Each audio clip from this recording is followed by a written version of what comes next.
Sir నమస్తే అండి.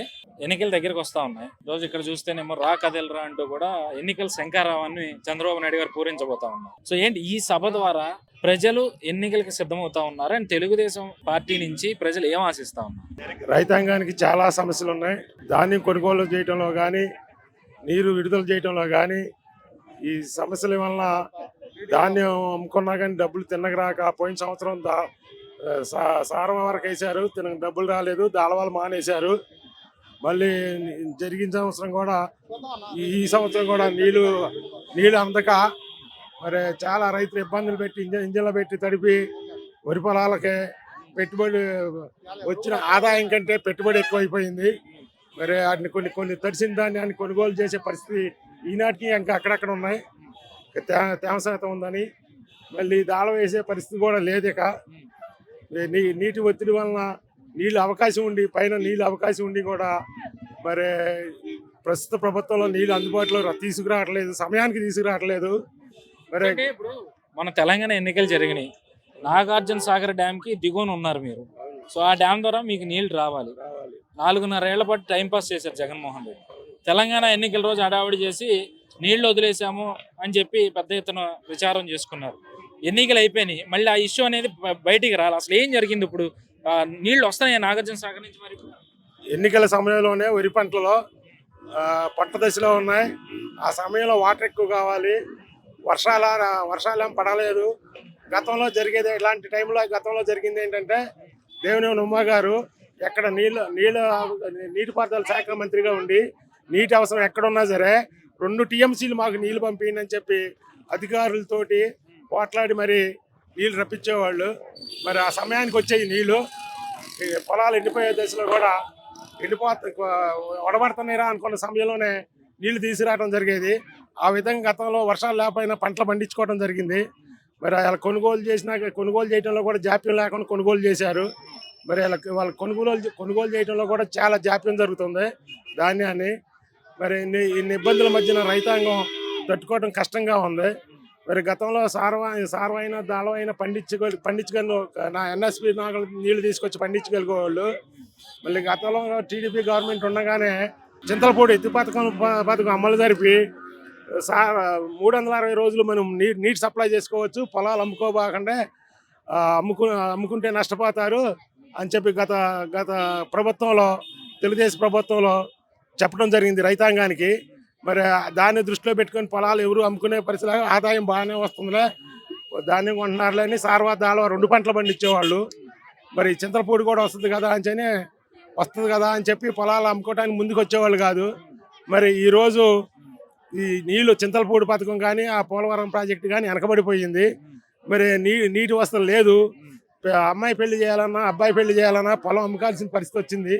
మరి ఇక్కడ ఎకరం అమ్మితే అక్కడ 3 ఎకరాలు వచ్చే టైము గత ప్రభుత్వాల్లో ఉన్నాయి తెలంగాణలో. మరి ఇప్పుడు అక్కడ ఎకరం అమ్మితే ఇక్కడ 3 ఎకరాలు 4 ఎకరాలు వచ్చే పరిస్థితి వచ్చింది. మరి రైతాంగం ఇబ్బందులు పడబట్టే కదా ఈ భూముల రేటు తగ్గడం కూడా కారణం. మరి ప్రతి కార్మికుడికి కానీ, ప్రతి వ్యవసాయ కార్మికులకు కానీ రైతు బాగుంటేనే ప్రజానీకం బాగుంటారు. రైతు బాగుంటేనే రాష్ట్రం అభివృద్ధి చెందిద్ది. అదంతా రైతాంగం. ఇప్పుడు ఏమంటారు? ఇప్పుడు ఎలక్షన్స్ వచ్చేసినాయి కదా, ఎవరు గెలిస్తే బాగుంటుంది? గత ప్రభుత్వాన్ని చూసి ఉన్నారు. ఆ ప్రభుత్వం వస్తేనే నీటి పథకాలు అమలు జరుగుతాయి. జనంలో చాలా మందిలో రైతాంగంలో ముఖ్యంగా ఎక్కువగా ఉంది అది. ఏ పథకాలు అమలు జరపాలన్నా ముందు రైతు బాగుంటేనే కదా. రైతుని ఇబ్బంది పెట్టి ఏ ప్రభుత్వం కూడా మనుగడ సాగించలేదు. రైతు సస్యశ్యామలంగా ఉంటారని, అభివృద్ధి జరిగిద్దని, అలాగే చదువుకున్న వాళ్ళకి జాబులు వస్తాయని, మామూలుగా కంప్యూటర్ చదివిన వాళ్ళకి కూడా జాబులు వచ్చే అవకాశం చంద్రబాబు టైంలోనే ఉంది. దానికోసమే జనం ఇంత తీవ్రంగా రావడానికి మీ కదిలిరా మీటింగ్ని సక్సెస్ చేయడానికి వస్తున్నారు. బాబాయ్ గారు, తెలుగుదేశం పార్టీ 45 ఏళ్ల రాజకీయ పార్టీ. మీరేమో ఎన్టీఆర్ అభిమాన సంఘాల రాష్ట్ర అధ్యక్షులు. మీరు ఈరోజు వైసీపీ వాళ్ళు చేస్తా ఉన్న ప్రచారం ప్రకారం ఎన్టీఆర్ గారు బతికుంటే చంద్రబాబు నాయుడిని క్షమించేవాళ్ళు కాదు, లేదంటే ఆయన ఆత్మ ఘోషిస్తూ ఉంది ఈయన చూస్తే అని చెప్పి ఎన్నో రకరకాల విమర్శలు చేస్తూ ఉన్నారు. వాళ్ళకి మీ సమాధానం ఏంటి? నేను ఒకటే చెప్పదలుచుకున్నా అండి. ఆ రోజున అన్నగారు ఒక రాక్షసి ఒకటి ఒక లేడీ అనే ఆమె వచ్చి జ్వరపడిన తర్వాత అన్నగారు ఆయన హృదయం చాలా మెత్తనిది, ప్రతి ఒక్కరిని కూడా ఆయన ఆహ్వానిస్తాడు. చిన్నపిల్లగాడ మనస్తత్వం. ఏ ఆశతో వచ్చిందో లక్ష్మీపార్వతి దానికి బెండ్ అయిపోయి అన్నగారు ఏదో ఆయనకి ఆ టైంలో పక్షవాతం కూడా రావడం జరిగింది. అప్పుడు ఈమె శుశ్రూష చేయడానికి వచ్చింది. వచ్చిన తర్వాత ఆయన మనిషిని తీసేయలేడు. ఆ సమయంలో ఆమెని దగ్గర చేర్చడం జరిగింది. అంతేగాని వీళ్ళు జగన్ పార్టీ వాళ్ళు చెప్పినట్టుగా మాత్రం అదేం కాదు. పార్టీని కాపాడుకోవాలంటే అన్నగారిని మరి ఆయన ఏమంటలా ముందే అన్నారు అన్నగారిని. చంద్రబాబు నాయుడు గారు, హరికృష్ణ, బాలకృష్ణ అందరూ కూడా ఏమండి మరి పార్టీ ఆమె చేతిలో పోతుంది అన్నగారంటే నో ససేమిరా, ఆమెకి ఎందుకు ఇస్తాను, నేను ఆమెకి ఇవ్వను అన్నాడు. అయితే అన్నగారు ఆమెకి ఇస్తాడని భయపడి వీళ్ళందరూ కూడా ఏకమై పార్టీని బతికించుకోవడానికి చేసిన ఆలోచన కానీ ఇంకేదే కాదు. అన్నగారంటే అందరికీ ప్రేమే. అది నేను వీళ్ళు జగన్ పార్టీ వాళ్ళు అబాండాలు వేసి అన్నగారి మీద వేసి ఈ విధంగా మా చంద్రబాబు నాయుడు గారిని, బాలకృష్ణ గారిని, హరికృష్ణ గారిని కూడా కించపరిచి అధికారాన్ని చేయించుకోవడానికి ఈ ఎత్తుగడలో భాగంగానే వాళ్ళు ఈ యొక్క మన పుకార్లు వాళ్ళు ఈ రోజు చెప్పగలుగుతున్నారు. ఇంకమ్మా ఈరోజు ఎన్టీఆర్ జిల్లాలో ఉన్నారు మీరు. మరి ఎన్టీఆర్ జిల్లా పేరు పెట్టి ఎన్టీఆర్ యూనివర్సిటీ పేరు మార్చారు. మరి ఏమంటారు మీరు ఎన్టీఆర్ సంగతి? అది చాలా చాలా తప్పుడు విధానం అండి. ఇప్పుడు రాజశేఖర్ గారి చాలా ఉన్నాయండి, మేమేం తీసేయలేదే. అలానే అన్నగారి పేరు మీద పెట్టిన మరి హెల్త్ యూనివర్సిటీని తీసేయకూడదు. అది ఓట్ల కోసం ఎన్టీఆర్ జిల్లా పెట్టడం జరిగిందండి. జగన్ యొక్క దుర్మార్గుడు. ఎన్టీఆర్ యొక్క మా ఓట్లు కళ్ళబెట్టడానికి ఎన్టీఆర్ జిల్లాని పెట్టారు. ఇక్కడ మోసపూరితంగా పెట్టడమే కానీ అది ప్రేమతో పెట్టింది కాదండి. అటువంటిప్పుడు దాన్ని ఎందుకు తీసేయాలి? హెల్త్ యూనివర్సిటీ అంటే ఏంటి? అన్నగారు పెట్టాడు. అటువంటి తీసి పెట్టాడంటే ఇది మోసపూరిత కపట నాటకాలని నేను జగన్కి హెచ్చరిస్తున్నాను. అలాగే కొడాలి నాని లాంటి వాళ్ళు ఇప్పటికీ కూడా ఎన్టీఆర్ అంటే నాకు దైవంతో సమానం అని చెప్పి ఒక పక్క చెప్తూ మరో పక్క ఆయన కుటుంబ సభ్యుల్ని కించపరచడం, పురంధేశ్వరిని కానీ లేదా బాలకృష్ణ గారి మీద కానీ చాలా దారుణమైన కామెంట్స్ చేస్తున్న పరిస్థితి. ఈవెన్ భువనేశ్వర్ గారి మీద కూడా చాలా చండాలమైన కామెంట్స్ చేసింది. ఏమండి, కొడాలి నాకు పిచ్చి కుక్కండి వాడికి మేము బొమ్మ పెట్టమండి. మేము పదవి ఇచ్చి వాడిని పోషించి పెంపుడు కుక్కండి. అయినా పెంపుడు కుక్క విశ్వాసం ఉంటుందండి. ఇవాళ జగన్ పక్కన పోయి మరి లక్ష్మీపార్వతిని మరి వెనకేసుకొని ఇవాళ మా చంద్రబాబు భార్యని ఇవాళ కించెత్ మాటలు ఇష్టం వచ్చినట్టు తిడుతున్నారండి. అలానే ఆ విధంగానే వాడు ఒక అవివేకండి. వాడు పాలు పోసిన తల్లికి రొమ్ము దుద్దేవాడు అండి కొడాలి నాని అంటే. ఇవాళ ఓట్ల కోసం మరి రామారావు గారిని పొగుడుతున్నాడు. వీడు ఈస్ట్లెస్ ఫెలో అండి. వీడు ఉంటుందేనండి, అంత పుకారే. ఏదైనా సరే అన్నగారి ఫ్యామిలీని ఇప్పటికి కూడా నాని తనరాలు తిట్టున్నాడండి. వాడు దుర్మార్గండి. వాడు మాటలు లెక్క చేయొద్దండి. వాడు కపట మోసగారి. వాడు అన్నగారి అభిమానం అంటాడు కానీ వస్తుందేనండి దొంగ. అన్నగారి కూతుర్లు ఇష్టం వచ్చినట్టు తిట్టాడండి. నేను కొడాలి మాటలు నమ్మొద్దని నేను కోరుతున్నాను. పక్కన పెడితే ఎన్నికల దగ్గరికి వస్తూ ఉన్నాయి, ఎవరి లెక్కలు వాళ్ళకు ఉన్నాయి.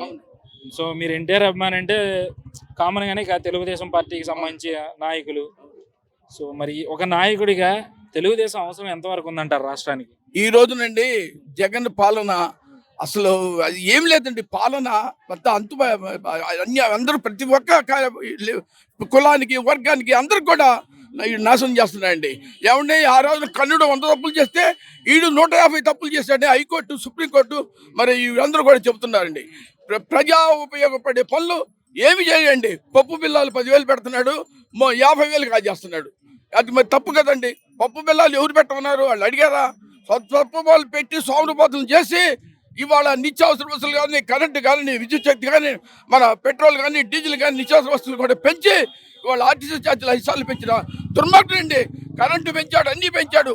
10 రూపాయలు ఇస్తున్నాడు, 100 రూపాయలు కాజేస్తున్నాడు. ఇదంతా కళ్ళబెల్లి మాటలండి. మేము సహించాం. ఈ రోజున చూడండి, ఇవాళ చంద్రబాబు నాయుడికి వచ్చే ప్రపంచం ఇవాళ జగన్ గారికి నిద్ర పట్టడం చెమట పట్టిందండి. ఆ రోజున విశ్వవిఖ్యాత నట సార్వభౌముడు 82లో ఏ విధంగా జనం వచ్చారో అదే జనం ఇవాళ చంద్రబాబు మీటింగ్ తిరుగులో వస్తారండి. కాబట్టి ఇసుక తీరాలని జనం వచ్చారు. కాబట్టి తప్పకుండా రేపు రాబోయే కాలంలో ప్రజల సంక్షేమ కార్యక్రమాలు ఏదో మరి వాడు అమలు చేశాడో వాటితో పాటు కూడా మేము కొత్త విధానాలు కూడా తీసుకొచ్చి మేము తెలుగుదేశాన్ని గెలిపించుకుంటామని మా సోదరులందరి తరఫున మేము ఎన్నికల నుంచి వచ్చామండి. దాదాపు 4,000 మంది వచ్చామండి. మా యొక్క అభిమానం మరి బాబు గారు ఏదైతే కష్టపడుతున్నాడో ఎన్టీఆర్ యొక్క నిలబెట్టిన ప్రభుత్వాన్ని, ఎన్టీఆర్ యొక్క జెండాని మళ్ళీ స్థాపన చేస్తాం. ఈ దుర్మార్గుడు, రాక్షసుడు, నీకో సైకో జగన్ పైన పోరాటం ఉంటుంది. ఇది నేను ఈ సభాముఖంగా మీకు తెలియజేస్తున్నానండి.